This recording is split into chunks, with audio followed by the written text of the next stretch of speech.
राष्ट्रियताको पहरेदारी जनाधिकारको पक्षमा खबरदारी। यो हो न्यूज नेपाल टेलिभिजन। नमस्कार, म रिचा दाहाल। सुरुमा हेडलाइन्स न्यूज। काठमाडौँ महानगरपालिकामा कोरोना परीक्षण गरिएका मध्ये 70% कोरोना पुष्टि। आइतबारदेखि 16वटा परीक्षण स्थल तोकेर परीक्षणलाई तीव्र। नेकपा एमालेद्वारा 28औं मदन आश्रित स्मृति दिवस मनाउँदै बल्खु स्थित पार्टी कार्यालय परिसरमा मदन भण्डारीको शालिगमा एमालेका नेताहरूद्वारा माल्यार्पण। नेपाल आयल निगमद्वारा पेट्रोलियम पदार्थको मूल्य वृद्धि। पेट्रोल, डिजेल, मट्टेल तथा हवाई इन्धनको मूल्यमा प्रति लिटर 2 रुपैयाँले बढाइयो। एक साताको अवधिमा प्यालेस्टाइनी लडाकुबाट 3000 भन्दा बढी साना रकेटहरू प्रहार।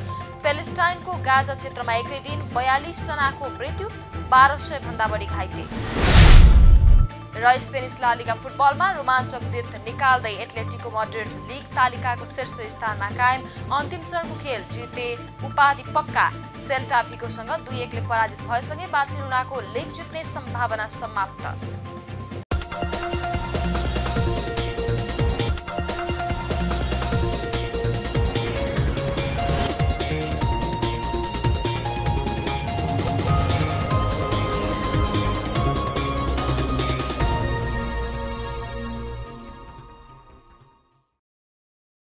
अब न्यूज विस्तारमा।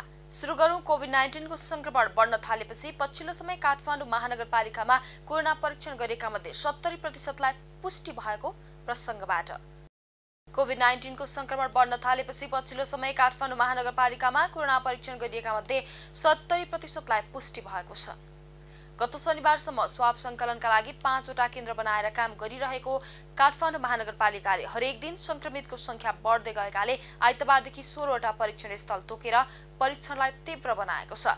काठमाडौँ महानगरपालिकाको 32 वडाबाट मात्रै अहिले हरेक दिन 600 जनाको परीक्षण हुने गरेको र परीक्षण गरिएका मध्ये 420 जनामा पुष्टि हुने गरेको काठमाडौँ महानगरपालिका जनस्वास्थ्य महाशाखाले जनाएको छ। काठमाडौँ महानगरपालिका ल्याब टेक्निशियन राधिका कुइकेलका अनुसार परीक्षणका लागि आवश्यकता अनुरूप टोली तयार अवस्थामा राखिएको छ। संक्रमण पुष्टि भएको 14 दिनपछि पुनः परीक्षण गर्नु नपर्ने मान्यता रहे पनि काठमाडौँ महानगरपालिकाको हकमा भने 14 दिनपछि निको भएकाहरूले पनि पुनः परीक्षणको माग राख्दै आएकाले केही समस्या भएको बताइएको छ। अहिलेसम्म काठमाडौँ महानगरपालिकाले सबैको निःशुल्क परीक्षण गर्दै आएको छ। काठमाडौँ महानगरपालिकाका जनस्वास्थ्य महाशाखा प्रमुख हरिबहादुर कुवारका अनुसार पछिल्लो समय काठमाडौँ महानगरपालिकामा संक्रमण दर अत्याधिक बढेको छ। हालसम्म काठमाडौँ महानगरपालिकामा 51412 जना कोरोना भाइरसबाट संक्रमित भएका छन्। तीमध्ये 10801 सक्रिय संक्रमित रहेका छन्। सबैभन्दा बढी वडा नम्बर 32 मा 4755 रहेको छ भने सबैभन्दा कम वडा नम्बर 18 मा 207 जनामा कोरोना पुष्टि भएको छ। त्यसैगरी हालसम्म 40236 जना कोरोनाबाट मुक्त भएका छन्।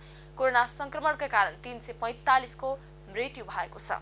काठमाडौँ महानगरपालिकामा हाल रहेका संक्रमित मध्ये 10181 होम आइसोलेसनमा रहेका छन् भने 114 जना संस्थागत आइसोलेसनमा र 506 ले अस्पतालमा उपचार गराइरहेका छन्। कोभिड-19 को संक्रमण विरुद्ध लड्नका लागि काठमाडौँ महानगरपालिकाले आफ्नो क्षेत्रभित्र रहेका 12 अस्पतालहरूले माग गरे अनुरूप क्षमता बढाउन आवश्यक पर्ने उपकरण तथा व्यवस्थापनमा सहयोग गर्नका लागि एकै दिन 7 अस्पतालसँग सम्झौता गरेको छ।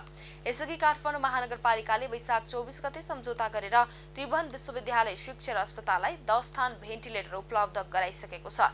त्यस्तै वैशाख 27 गते नरदेवी आयुर्वेदिक अस्पतालसँग अक्सिजन सहितको उपकरण जडान गर्नका लागि सम्झौता गरिसकेको छ। नेकपा एमाले सोमबार 28औं मदन आश्रित स्मृति दिवस मनाउँदैछ। स्मृति दिवसको अवसरमा एमाले नेताहरू बल्खु स्थित पुरानो पार्टी कार्यालय परिसरमा भेला भएर मदन भण्डारीको शालिगमा माल्यार्पण गरेका छन्। कार्यक्रममा प्रधानमन्त्री एवं पार्टी अध्यक्ष केपी शर्मा ओली, वामदेव गौतम, उप प्रधानमन्त्री ईश्वर पोखरेल, गृहमन्त्री रामबहादुर थापा बादल, नेताहरू सुभाष नेङवाङ, घनश्याम भूषाल, सुरेन्द्र पाण्डे लगायत सहभागी थिए। विगतमा एमाले मदन आश्रित स्मृति दिवसको अवसरमा विशेष कार्यक्रम आयोजना गर्दथ्यो। यसपटक भने कोरोना भाइरस संक्रमणको महामारीका कारण सीमित संख्यामा भेला भएर एमाले स्मृति दिवस मनाएको छ। 2050 साल जेठ 3 गते चितवनको नारायणगढ मुगलिङ सडक खण्ड अन्तर्गत दासढुङ्गामा भएको जीव दुर्घटनामा एमालेका तत्कालीन महासचिव मदन भण्डारी र नेता जीवराज आश्रितको मृत्यु भएको थियो। वरिष्ठ साहित्यकार राजेन्द्र सुवेदीको कोरोना संक्रमणका कारण 76 वर्षको उमेरमा आज बिहान निधन भएको छ। उहाँको केही दिन यता शहीद गंगालाल राष्ट्रिय हृदयरोग केन्द्रको भेन्टिलेटरमा राखेर उपचार गरिएको थियो भने सोही अघि हेम्स अस्पतालमा उपचार गरिएको थियो। विक्रमसम्म 2002 साउन 19 गते 5 थरमा जन्मनु भएका सुवेदीका कविता, निबन्ध, प्रबन्ध, समालोचना आदि गरी 3 दर्जन पुस्तक प्रकाशित छन्। त्रिभुवन विश्वविद्यालयमा नेपाली विषयमा 37 वर्ष प्राध्यापक गर्नुभएका सुवेदी केन्द्रीय नेपाली विभागका पूर्व प्रमुख, गोरखापत्र संस्थापकका पूर्व अध्यक्ष तथा महाप्रबन्धक हुनुहुन्थ्यो। नेपाल प्रज्ञा प्रतिष्ठानका सदस्य सबै प्राध्यापक जगत प्रसाद उपाध्यक्ष प्रक्षेपितले सुवेदीको निधनले साहित्यका क्षेत्रले ऊर्जाशील व्यक्तित्व गुमाएको र अपूरणीय क्षति भएको बताउनुभयो। कोरोना उपचारमा प्रयोग हुने औषधिको उत्पादन बन्द भएको छ। नेपाली औषधि उत्पादक कम्पनीले कोरोना बिरामीको उपचारको क्रममा प्रयोग हुने प्यारासिटामोल, जिंक, भिटामिन सी र फोक्सोको संक्रमणको उपचारका लागि प्रयोग हुने डक्सीसाइक्लिन तथा एज्रिथ्रोमाइसिन एन्टिबायोटिक लगायत औषधि उत्पादन गर्न छाडेका हुन्। विगत 3 वर्षदेखि निरन्तर स्वास्थ्य सेवा विभागलाई मूल्य समायोजनका लागि दबाब दिँदै आएको नेपाल औषधि उत्पादक संघले वैशाख यता बारम्बार मूल्य समायोजनका लागि विभागमा पत्र पठाइएको छ। संघले बिक्री मूल्यमा कच्चा पदार्थको मूल्य बढी भएकोले उत्पादन नै गर्न नसकिने अवस्था आएको बताउँदै आएको छ। 2064 असोज 10 गते संघ र विभागले औषधिको मूल्य समायोजन गरेकोमा त्यस यता मूल्य समायोजन हुन नसकेको व्यवसायीहरूले बताउँदै आएका छन्। 3 वर्ष अघि सरकारले 21 प्रकारका औषधिको मूल्य भने बढाएको थियो। हाल विभागले 100 भन्दा बढी औषधिको मूल्य व्यवसायीले बढाउन नपाउने गरी नियन्त्रण गरेको छ। अब पालो बिजनेस न्यूजको।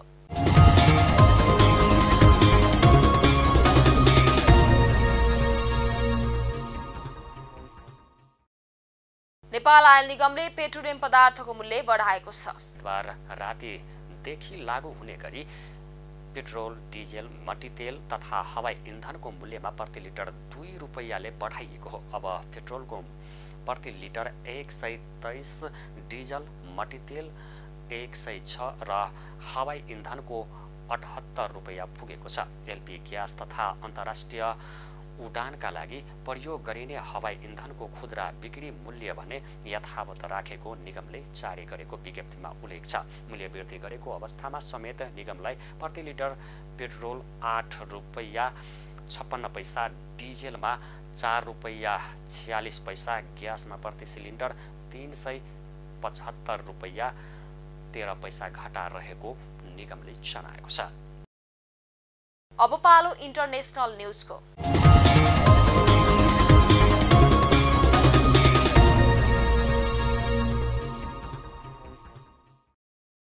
इजरायलको हवाई हमलामा परि प्यालेस्टाइनको गाजा क्षेत्रमा एकै दिन 42 जना मारिएका छन्।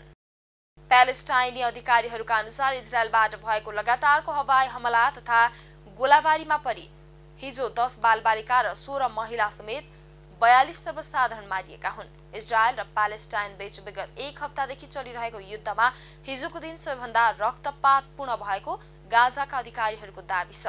यो एक साताको अवधिमा प्यालेस्टाइनी लडाकुहरूबाट 3000 भन्दा बढी साना रकेटहरू प्रहार भएको इजरायली सेनाले जनाएको छ। इजरायलको पछिल्लो आक्रमणमा परि ज्यान गुमाउने प्यालेस्टाइनीको संख्या 188 पुगेको छ, जसमध्ये 55 जना बालबालिका रहेका छन् भने 33 जना महिला छन्। यो अवधिमा 1200 भन्दा बढी घाइते भएका छन्। यसैबीच संयुक्त राष्ट्र संघले मध्य पूर्वीको हिंसा नरोकिने हो भने यो क्षेत्रमा नियन्त्रण गर्नै नसकिने क्षति पुग्ने बताएको छ। राष्ट्र संघका महासचिव एन्टोनियो गुटेरेसले दुवै पक्षबाट भइरहेको हिंसा र आक्रमणहरू तत्काल बन्द गर्न अपील समेत गर्नु भएको छ। दोस्रो लहरको संक्रमणको हटस्पट बनेको भारतमा संक्रमितको दैनिक घट्दो क्रममा छ। एक सप्ताह अघि लगातार 4 लाख संक्रमित हुँदै आएकोमा पछिल्लो 24 घण्टामा त्यहाँ 2,81,860 जनामा संक्रमण पुष्टि भएको छ।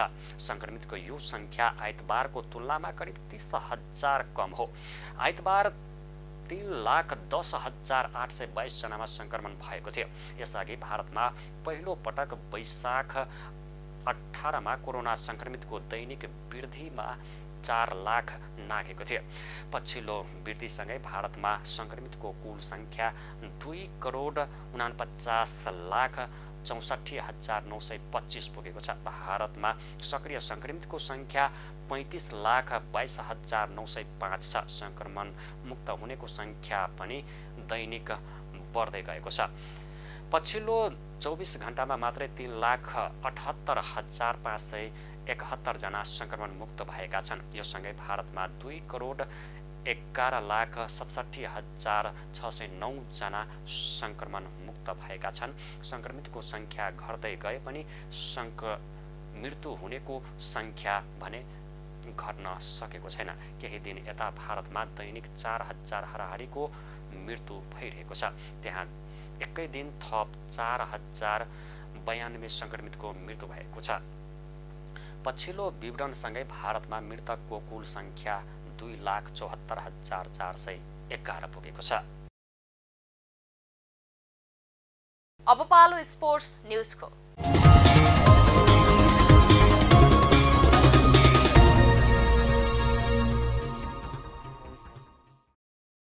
स्पेनिस ला लिगा अन्तर्गत आइतबार भएको 37औं चरणको खेलमा रोमाञ्चक जित दर्ता गर्दै एटलेटिको मैड्रिड लिग तालिकाको शीर्ष स्थानमा कायम रहेको छ। रियलले अबे मैदानमा एथलेटिक बिल्बाओमाथि जित निकाले पनि एथलेटिको मैड्रिडले सोसासुनालाई घरेलु मैदानमा हराएपछि एथलेटिको नै अङ्क तालिकाको शीर्ष स्थानमा कायम रहेको हो। खेलका दौरान रियल शीर्ष स्थानमा पुगे पनि एथलेटिकोले अन्ततिर लगातार गोल गर्दै जित हासिल गरेपछि उपाधि होडमा आफ्नो पकड कायम राख्न सफल रह्यो।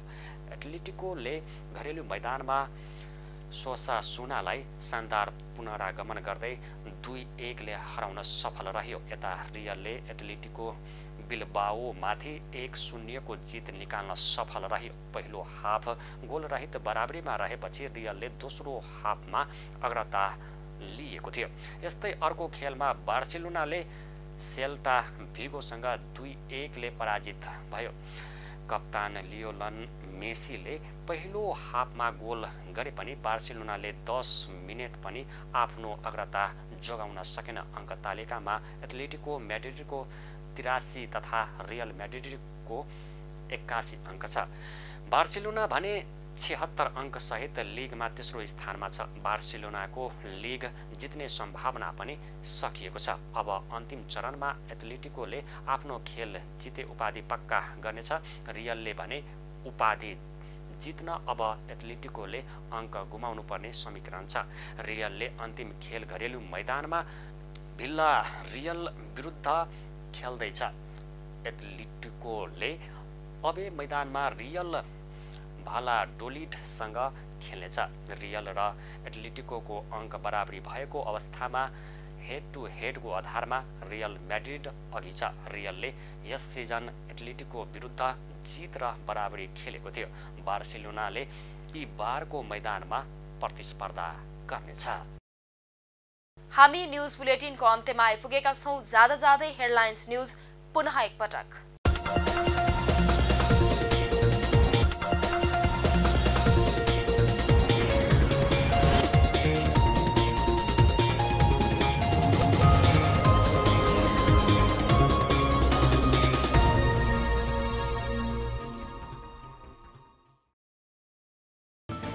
काठमाडौँ महानगरपालिकामा कोरोना परीक्षण गरिएका मध्ये 70% कोरोना पुष्टि। आइतबारदेखि 16वटा परीक्षण स्थल तोकेर परीक्षणलाई तीव्र।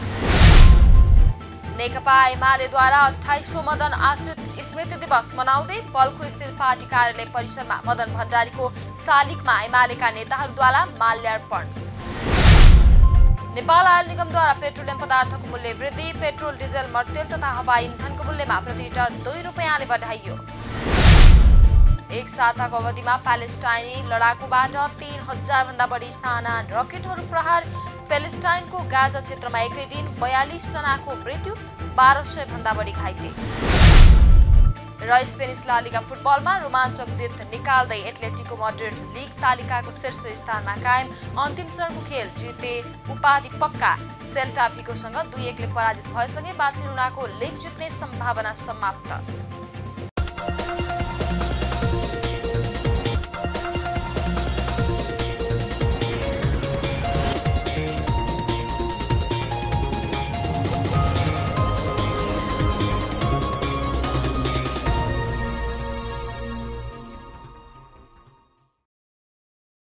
अहिलेलाई न्यूज नेपालको न्यूज बुलेटिन यति नै। हाम्रो न्यूज र कार्यक्रमहरू युट्युब र फेसबुकमा पनि प्रत्यक्ष हेर्न सक्नुहुनेछ। राष्ट्रियताको पहरेदारी, जनाधिकारको पक्षमा खबरदारी। हेर्दै रहनुहोला न्यूज नेपाल टेलिभिजन। नमस्कार।